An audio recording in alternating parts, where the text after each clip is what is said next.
অষ্টম শ্রেণীর রাসায়নিক বিক্রিয়া অধ্যায়ের তাপ শক্তির রূপান্তর এটার বই আছে 83 পৃষ্ঠায় খাবার ছোড়া লেবুর রসের যে দুইটা মিশালে যে বিক্রিয়াটা ঘটে সেটা আমরা দেখাবো। আমাদের প্রয়োজনীয় উপকরণ হলো একটা টেস্ট টিউব নিতে হবে, আর খাবার ছোড়া, ক্যালসিয়াম বাইকার্বনেট, আর আমাদের হাতের কাছে যেহেতু এখন লেবুর রস নেই সেহেতু আমরা অ্যাসিটিক অ্যাসিডটা ব্যবহার করি।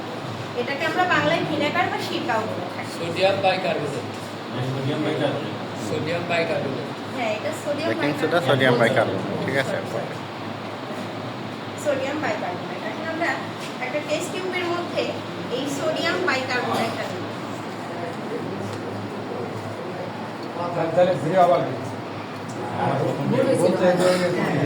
রাসায়নিক বিক্রিয়ার তাপ শক্তি রূপান্তরের একটা প্রজেক্ট দেখবো, সেটা হলো খাবার সোডা আর লেবুর রসের বিক্রিয়া করলে দুইটার কি ঘটে। এটা বইয়ের আমাদের অষ্টম শ্রেণীর বইয়ের 83 নম্বর পৃষ্ঠাতে আছে। আমরা খাবার সোডা লেবুর রসের এই বিক্রিয়াটা ঘটানোর জন্য আমাদের একটা টেস্ট টিউব লাগবে, আর লাগবে হলো সোডিয়াম বাইকার্বনেট বা বেকিং সোডা। আর যেহেতু আমাদের এখন হাতের কাছে লেবুর রসটা নেই, অথবা ভিনেগার ব্যবহার করব।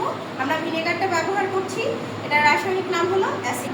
ড্রপারের মাধ্যমে দিব, তখন এই টেস্ট টিউবের তলায় হাত দিলে আমরা ঠান্ডা অনুভব করব। আর এই ঠান্ডা অনুভব করার যে ব্যাপারটা, এটাকে আমরা বলবো তাপ হারা। মানে এই জিনিসটা তাপমাত্রা হারাচ্ছে, এই কারণে